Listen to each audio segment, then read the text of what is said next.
Good morning, everyone. Good to see a few of the early birds up and at it. Having some technical difficulties this morning with my kit, but anyway, we'll keep moving on. Hope you're all well. Good to see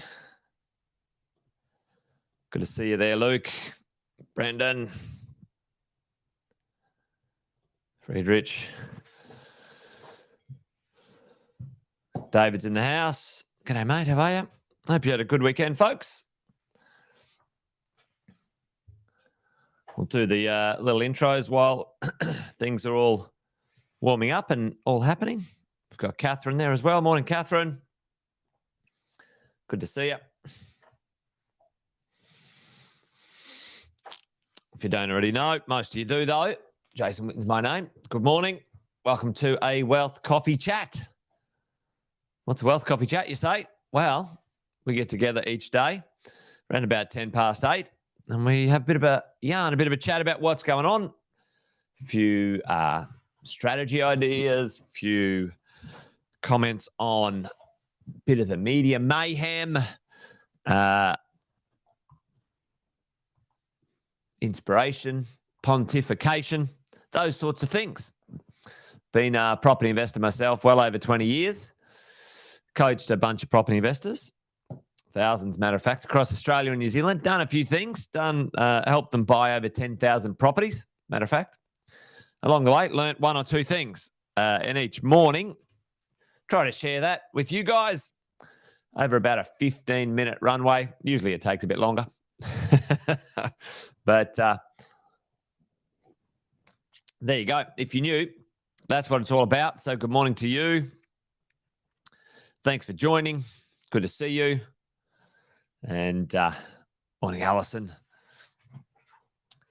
Good to see you. So listen, what I was going to talk about this morning is the misunderstanding or the understanding of what a good accountant does or should do, and the pieces of the puzzle. There's 4 bits. There's 4 pieces you need to understand in this space of creating wealth when it comes to real estate. You, me, no matter who you are. Now, if you're in the world of career, PAYG, little different stories, same idea compared to business owners, a little bit more complicated. You probably have to invest a bit more as a business owner on your professionals in that space, but the concept is the same, folks. The concept is the same. What do you need? You need a good accountant, and a damn fine one at that. The challenge is, team, that getting a good accountant or understanding what they should do is probably, something you have to learn as you go along, or you get involved with what we do, mentoring and coaching, and then you learn about your accounting team. Let me put it in perspective. You guys know the drill. We've got a concept around here called the 6-star team. And with the 6-star team, as a property investor, there is at least 5 and then maybe a bunch of other providers that you need on this journey, right? On this journey, if we look at the journey of investing, and you guys have seen this many times, and if you're new, then welcome to one of our models here where we talk about the 3 stages of a property investor. The acquisition stage, this is when you need to buy all your properties. This consolidation stage, this is the stage where debt reduction can play a part, and tax efficiency. Efficiency is pretty important, and this is where all of your hard work as an investor turns into sort of cash flow and also lifestyle, right, as you go along. And over these three phases, that could be anywhere from sort of 20 to 30 years and beyond.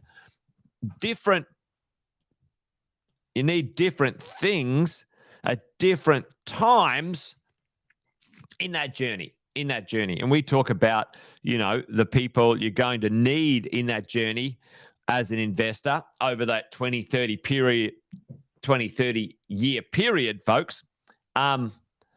Pretty important. Listen, a mentoring, coaching person, an expert in their field, property investing, let's say. This is the chosen conversation we're having this morning. The Wealth Coffee Chats is about the idea of creating wealth, long-term sustainable wealth through the investment vehicle, residential real estate. Some of you who are business owners will buy some commercial properties, but by and large, mostly we're involved in fairly straightforward, good quality, buy well, don't ever sell, good quality bits of real estate. So, but if you think about it, when we talk about the sequence of events as a property investor, first, I believe you should get some coaching and mentoring, and to be honest, some great education. Great education. You shouldn't do things that you don't understand. Now, you don't have to understand every single detail down to the last bit. That's what I call analysis paralysis. But you need to understand what's going on. You need to understand why you would be doing it and how it fits into your long-term plan. Get yourself a coach, a mentor, get some education. Number two, you need someone in the world, unless you're sitting on a pile of cash, folks, which most of us aren't, are we? It'd be good to, but, no, it wouldn't be good to. Sitting on a pile of cash is pretty useless. If money is undeployed, underutilized, then it's wasting away. It's atrophying. It's rotting away, right? You need to get your lending sorted. The third is you need to get out there and buy something. It's not the first. And this is where a lot of people, most investors get it wrong. Most investors get this totally wrong, right? They go, what do you think about this property? And they go and do this. They go, what do you think about this property? And I'm like, well, what's your strategy? What's your 20-year plan? What's your goal? Like, why would you buy it? How does it fit in? And they go, I don't know. It just looks like a good property. I heard you should buy a house. I heard you should buy a whatever. Right? Wrong. Ask about face, folks. Right? You don't talk about buying something until you've got your strategy. This needs to be first. Never, I'll buy something. And, well, if you have bought something, you've got no idea why you did it, and you don't know how it fits into your strategy. If you're sitting there and that's you, go get yourself a coach and a mentor. Find out your long-term strategy. Work out the process of diversification and the cash flow and the types of deals you need, all that sort of stuff. Ultimately, you're going to have a team, and especially if you follow our conversation around the diversification of locations and types of properties, you're going to need multiple property managers. And ultimately, folks, team, you're going to need a great accountant, okay? These can be the hero of this whole process. These people here, the tax accountant, they can make or break, very sadly, a lot of them break this process of wealth creation because they are not wealthy themselves, all right? And I'm going to talk about that in a second, okay? And then specialist providers. Who are specialist providers? People to do with, like, let's say, financial planners, super, insurance, depreciation. There's multiple things over in this specialist provider area that you may need from time to time. Excuse me. All right, how does this all fit in? Well, let's talk about accounting. All right, let's talk about not all accountants are created equal. But the challenge is we can't blame the accountants because accounting or doing taxes is quite a varied. It's a vast topic. It's a vast subject, and you and I must understand. We need to know what accountants are good for which bits. Okay, so let's talk about that this morning. This is the 4 pieces of the puzzle when it comes to accounting. Right, what is the first piece of the puzzle? Does anyone want to have a guess at what most accountants do? And you might not know the word here, but have a crack at it. Have a crack. This is not about have a crack. What do you think? What's the first piece of the puzzle? Most accountants do this, and they don't call it this, but anyway, let's understand what it means. Oh, there you go, Brendan. I love it.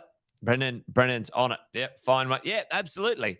If you want good accounting and understanding in the world of property, you should get one that's into property themselves. They need to invest. So let's talk about this world of, Brendan got it straight up, compliance, right? What is compliance? Does anyone know? Put it in the chat for me. What is compliance, folks? What's the things? Now, stick with me here. It might sound a bit boring, but it's important to understand. Compliance. What is it? What's the thing? And this is kind of a multiple thing, and some of this will apply to PAYG. Some of this will apply to business owners, and some of it will apply to the whole thing, right? What is compliance? Well, let's talk about compliance. In the world of business, there's more compliance than in the world of PAYG. But, BAS, GST, right? Payroll calculations, right? Super guarantees. SGT, I think it's called, super guarantee or something like that. Yep. Staying out of jail. Well, it's true. You got to stay out of trouble, Brendan. That is for sure, right? PAYG variation. If you want to do those sorts of things in the world of being a PAYG, right? That's what compliance is, and this often can happen. How often would this happen? Sort of, sometimes depending on, monthly, quarterly, even sometimes weekly or fortnightly. If you're looking at the PAYG stuff, but the world of compliance, folks, and this is where a lot of people get confused about their accountant. If their accountant is specializing in compliance, then you need to understand the idea of will they be able to do these other things, all right, in the world of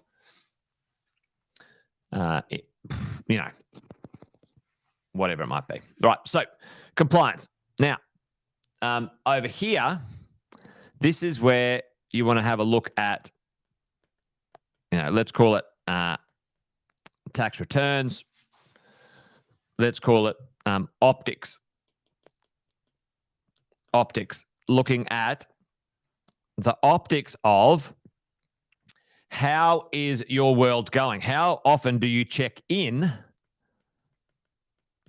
How often do you check in? Let's see if is that how you spell optics? It's a bit weird. How often do you check in on how you're going, right? With your wealth, do you check in on your cash flow? Okay.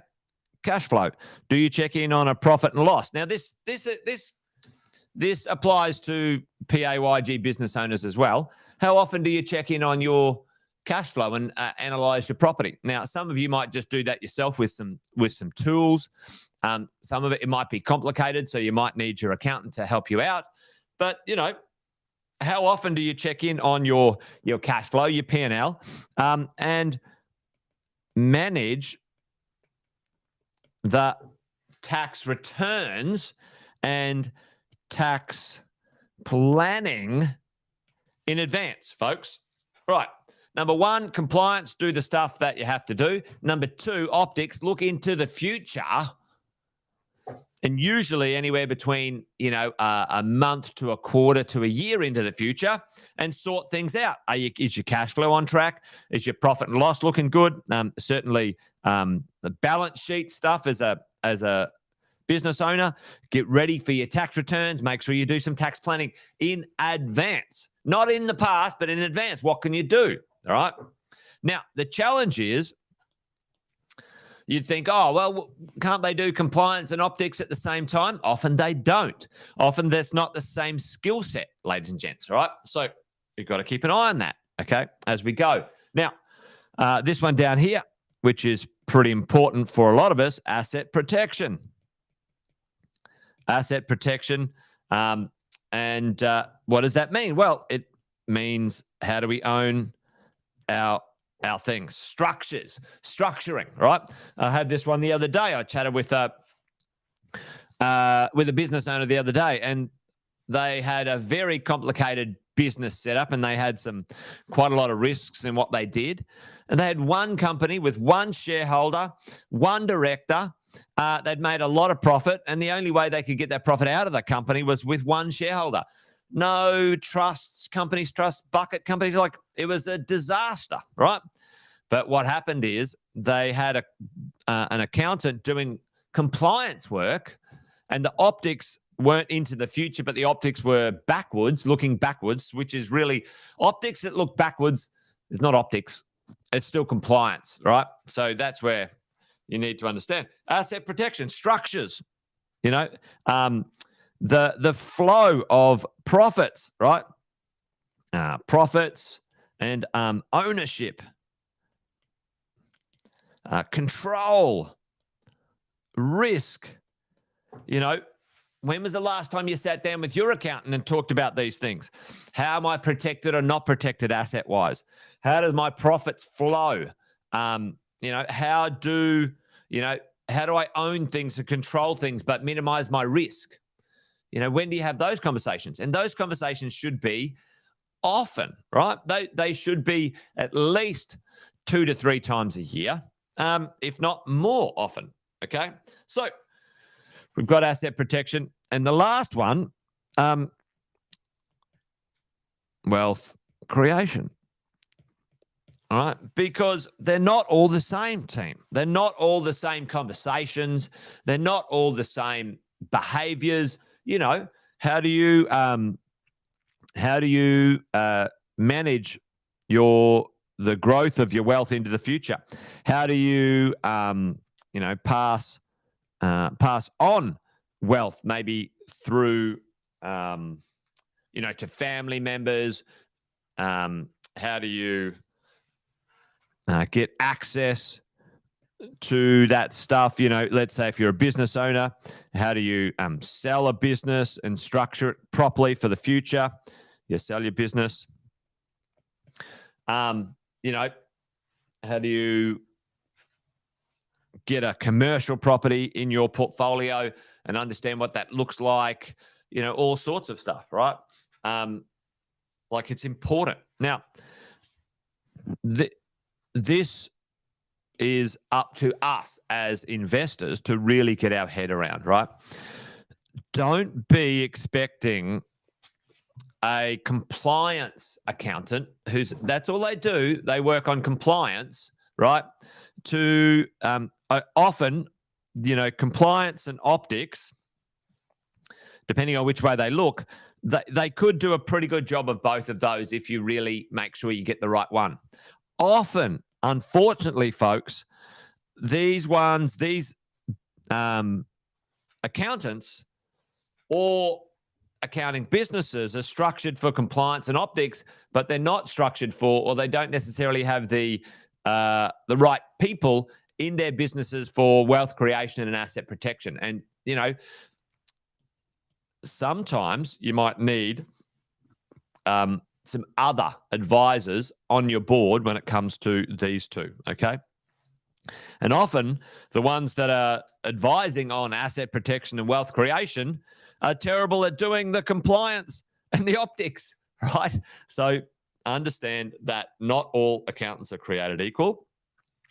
There are 4 things that they could or should be doing, and you need to talk to your accountant about all 4 of them, okay, as you go along. Compliance, optics, looking into the future, your asset protection, and your wealth creation. And, unfortunately, they're not all able to do all of them at the same time. So, thought I'd talk about that today. It's such a deeper, there's so much more to this topic when it comes to our world of investing, certainly with an accountant. But if you look at the journey over here, when it comes to this 20 years, you need your accountant to be able to see into the future with you, and how you need to do things at the start. Often, let's say with PAYG, you need the depreciation and you need the negative gearing at the start so you can improve your cash flow, right? Cash flow. But what happens at the end, team? What happens at the end? Well, so this might be negative or neutral down here, neutral down at the beginning.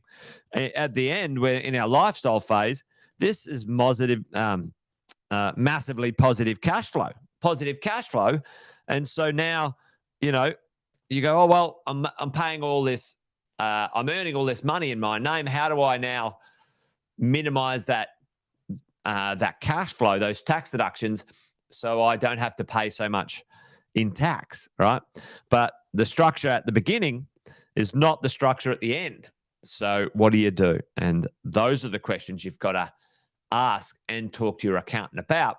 How do we set ourselves up for the most efficient ownership, the most efficient tax deductions, the most efficient process over a 20 or 30-year period? And I can tell you this, there is not one perfect thing. There's not one perfect structure. There's not one perfect way to do it. Anyone tells you that, they're full of shit, because unfortunately, what you might need at the start is counter to what you would need at the end. The magic, folks, is being able to navigate that smartly. It's not impossible to. It's actually completely 100% doable if you've got a good team that goes with you over that distance, that journey as an investor. Anyway, there you go. There you go. Accounting. Accountants, you need a great one. If you don't have a good one, why not? If you want a good one, let me know. I can connect you with the ones that we use. They're very good at what they do. But you got to find one that suits you, like works with you, gets you, all right, as we go along. Anyway, there you go, folks. Wealth Coffee Chat done and dusted. 15 minutes. No, it took longer. Always takes a bit longer. Anyway, there you go. Done and dusted this morning. Thanks for joining me, team. Good to see you. Join me tomorrow for another one. If you're up for it, let me know. But that's it. Monday, the 31st. What do we got? Maybe tomorrow. Tomorrow, the RBA says yay or nay. We shall see. Interesting times, as always, folks. All right, that's it. Wealth Coffee Chat done and dusted. You guys take care. See you tomorrow. Bye for now.